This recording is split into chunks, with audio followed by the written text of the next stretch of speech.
Добрый день, друзья! Многие из вас находятся в поисках возможностей, которые лежат в сфере бизнеса. Каждый из вас понимает, что предприниматель получает прибыль от товарооборота, и чем выше товарооборот, тем возможно получить большую прибыль. Итак, существует три вида бизнеса. Первый – это классический вид бизнеса. Этот вид бизнеса известен абсолютно всем, однако в настоящее время он претерпел существенные изменения, и приблизительно 70% бизнеса переместилось в интернет. Также следует отметить растущую глобализацию, то есть поглощение малого и среднего бизнеса. Второй вид – это так называемая франшиза, то есть готовая рабочая модель. Но, безусловно, модель, приносящая большую прибыль, стоит очень больших денег на входе. Так, стоимость Макдональдса составляет приблизительно $1 миллион США. И третий вид – это сетевой бизнес, то есть построение сетей сбыта по всему миру. Почему же такой разный сетевой бизнес? Да потому что каждый человек индивидуален и развивает свое направление по-разному. Кто-то на 10%, кто-то на все 100%. 80% в сетевом бизнесе составляют потребители, которые потребляют товары и услуги из года в год. Также есть люди, которые ведут продажу товаров, но это не есть сетевой бизнес.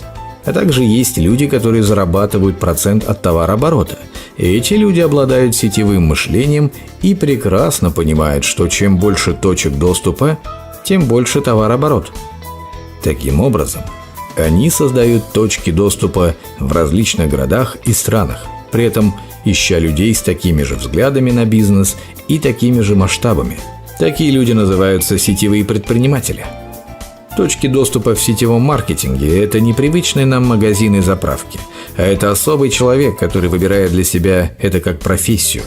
Он в состоянии создать вокруг себя целый мир. Возле него формируются продавцы, потребители, находятся партнеры, и таким образом происходит развитие сети. Статистика сетевого бизнеса является отражением нашего общества. Если вы предложите 30 различным людям стать партнерами, то 15 из них согласятся.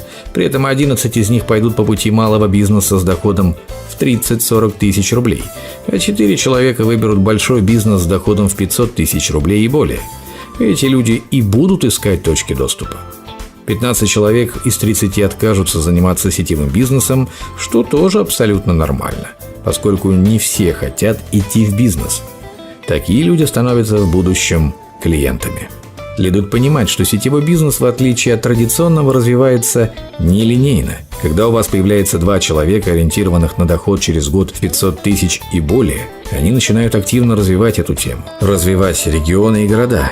И вы в конечном итоге можете выйти на 7-м уровне партнерства, выйти в доход в $1000. Но если у вас появляется 5 ключевых партнеров, то, соответственно, доходы увеличиваются в сотни раз. Вот что такое нелинейный подход, коим обладает только сетевой бизнес. Например, у вас в первом поколении найдутся 5-7 человек, которые купят у вас идею и начнут развивать ее как бизнес. Они будут совершать действия каждый день, при этом у них будут появляться свои ключевые партнеры, потребители и продавцы. Таким образом, 7 человек через год могут превратиться в 70 тысяч.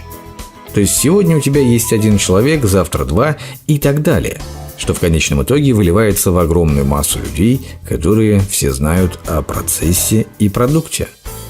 Компании в сетевом бизнесе существуют многие годы, по 10, 20, 60 и даже 120 лет, что несравнимо с традиционным видом бизнеса. Разве только такой традиционный вид бизнеса, как швейцарские часы. Многие компании в сетевом бизнесе имеют обороты в десятки миллиардов евро. На чем же основан сетевой бизнес? Да на том, что у каждого бизнеса есть свой потребитель, который любит данный товар и потребляет его из года в год. А поскольку таких потребителей десятки и сотни тысяч, это и помогает осуществлять такой колоссальный товарооборот. Рассмотрим сетевой бизнес со стороны партнера. Для построения любого бизнеса предпринимателю нужны ресурсы финансовые, административные, идея, бренд, создание инфраструктуры. Вы для компании также обладаете ресурсами – это время, усилия, социальное окружение, предоставление информации о клиентах либо продавцах. Сетевой же объединяет все ресурсы воедино. Итак, почему люди выбирают сетевой бизнес? Ну, во-первых, это вход в бизнес с небольшими инвестициями. Это порядка 3-4 тысяч рублей. Во-вторых, это объединение ресурсов. Вы хотите чем-то заняться, но у вас нет идеи, нет навыков.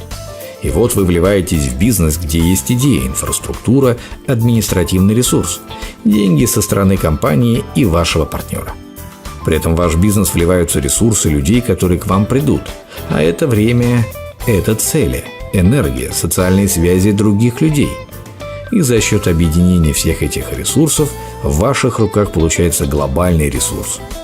Важно понимать, что когда у вас появляется бизнес, в нем появляется команда ключевых людей, каждый из которых ориентирован на свой бизнес. Он идет к своему доходу, при этом у вас высвобождается время, энергия, а выстроенная финансовая модель приносит вам доход. И порой длится это десятки, сотни лет. В сетевой индустрии каждую минуту появляется долларовый миллионер. Надо понимать, что процент в сетевом бизнесе выше в разы по сравнению с классическим бизнесом. Вам в руки дается готовая бизнес-модель, вам просто нужно ее понять и использовать. При этом в сетевых компаниях всегда есть поддержка, широко развито наставничество. Наставник – это человек, который заинтересован в вашем финансовом успехе. Он передает вам свой опыт, навык. Если вам его недостаточно, то всегда можно обратиться к вышестоящему наставнику. И, конечно, обороты, которые могут достигать сотни миллионов и миллиарды в месяц. Конечно, надо понимать, что обороты делаете не вы один, то есть чем больше ключевых людей, тем больше вокруг них и продавцов, и потребителей в разных городах, деревнях и странах. И в сумме создается очень большой товарооборот. Ну и, конечно, постоянный личностный рост – это неотъемлемая часть вообще развития человека в любой сфере. Здесь это имеет место быть на 100%. Итак, если говорить о сетевом бизнесе, то в первую очередь речь идет о сообществе людей, создающих свой бизнес, занимающих рынок. Отношения в бизнесе пронизаны командными отношениями, свободой, развитием личности, финансовой независимости. Людей в команде объединяет единая миссия на рынке. Посмотрев сейчас второй ролик, вы поймете для себя, почему именно компания Greenway, которая зашла на рынок очень вовремя, сильно динамично и за год и 3 месяца своего существования получила скоростное развитие, что появились люди, зарабатывающие миллионы рублей в месяц всего за такой короткий срок. Посмотрите внимательно второй ролик, вы поймете, почему именно Greenway. А дальше, если вы примете решение, то встретитесь со своим наставником, который вам подробно расскажет, что вам делать дальше.